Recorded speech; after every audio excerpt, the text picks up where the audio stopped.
Total conversa agora com Branca Martins da Cruz, professora catedrática das Universidades Lusíada e diretora do Instituto Lusíada para o Direito do Ambiente em Portugal. Professora, quais os principais desafios enfrentados pela legislação portuguesa na defesa dos recursos hídricos atualmente? Olha, os principais desafios eu penso que não diferem muito daqueles que são enfrentados por hoje praticamente todos os países do mundo. O problema da água é um dos problemas ambientais mais atuais, enfim, mais candentes na atualidade, porque a água não só escasseia, como ela está suja, está poluída. A agricultura, enfim, várias atividades antrópicas, mas atividades humanas fizeram essa coisa de sujar a nossa água, a água que nós tomamos, a água que é essencial para a vida. Então, Portugal, como todos os países, enfrenta esse problema.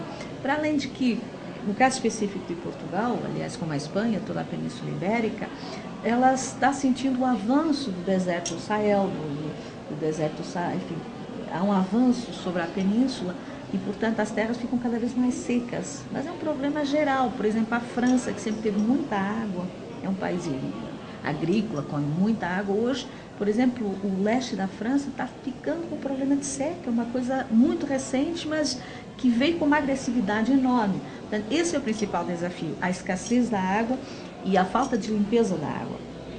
Portanto, o que é que acontece? As pessoas têm a menos água e fica mais caro tratar a água, porque ela tem que ser tratada para poder ser utilizada pelo homem. Para ser bebida, por exemplo, para ser usada nas nossas casas, ela é um tratamento químico que é caro. Portanto, tem esses dois desafios, mas não são os únicos.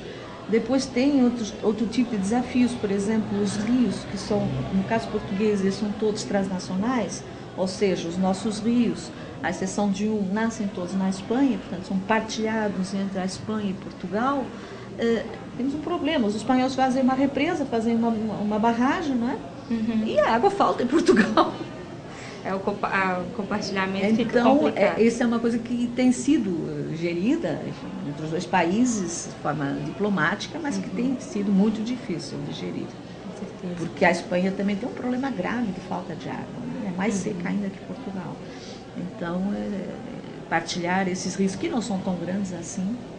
Professora, falando sobre isso numa visão universal, né? Hoje o mundo possui leis, um olhar coletivo eficaz voltado para a defesa de nossas águas?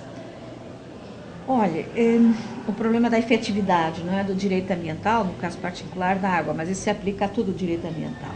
Há muitas leis, a legislação em geral hoje podemos dizer que é boa, claro que falta ainda a legislação, é claro que podemos melhorar e deveremos melhorar a legislação que temos, mas o principal problema é um problema de implementação, de efetividade da legislação existente. Ou seja, se o Brasil, se Portugal, se todos os outros países aplicassem efetivamente a sua legislação e tivessem essa aplicação acompanhada por uma fiscalização eficiente, outro galo cantaria. A realidade utilizando seria uma expressão outra. muito portuguesa. Outro galo cantaria, ou seja, nós talvez tivéssemos menos problemas ambientais com a água e com os restantes elementos ambientais. É um problema de efetividade. Eu há pouco falava, enfim, antes de começarmos a entrevista, dizia que esse problema é tão candente, tão presente, que a própria União Europeia, há anos atrás, criou a Rede Impel. E a Rede Impel é uma instituição da União Europeia que tem por missão exclusivamente fiscalizar, averiguar e avaliar a implementação da legislação ambiental nos países membros, nos Estados-membros da União. Interessante. Porque existe a legislação, mas ela não é implementada. Mas ela não é praticada. Então é a mesma coisa que não existe. Exatamente. Aliás, é até mais revoltante, porque a pessoa sabe que existe a lei, mas é como se não existisse. Uhum. Professora, a Dom Helder Câmara está sempre voltada para ações, né, e desenvolver projetos em benefício do meio ambiente. Um exemplo disso é o curso de mestrado oferecido pela escola, que é de Direito Ambiental.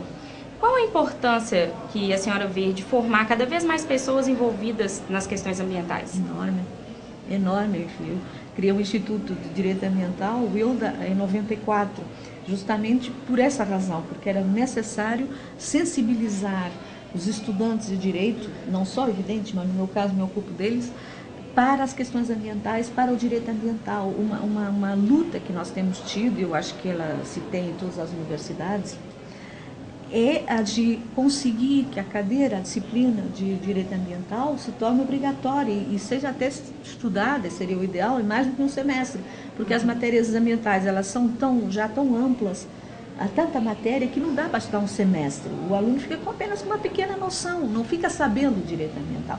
E hoje o direito ambiental no exercício das profissões jurídicas, sejam elas de magistratura, do Ministério Público, ou da advocacia, é fundamental. Existe um princípio no direito europeu, no direito da União Europeia, que está consagrado no Tratado da União Europeia, que diz que o ambiente ele deve estar presente em todas as políticas da União. Portanto, o ambiente está presente em tudo na nossa vida. Perdão.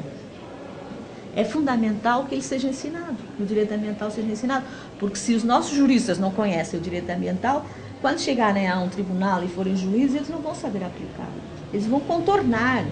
Eles vão aplicar aquilo que eles sabem que eles estão habituados a aplicar. Então, eles vão fugir. E é isso que acontece efetivamente nos nossos tribunais. Por falta de formação, de preparação nessa área. Então, fazer mestrados, doutorados, especificamente nessa área, é só de louvar. Né? É uma iniciativa de louvar. Que bom. Professora, e o que a senhora tem a dizer sobre a realização do Congresso Internacional com o tema água? Olha, o Congresso está sendo muito bom. Eu ontem saí daqui sentindo que fui privilegiada de estar aqui presente. Gostei muito das conferências.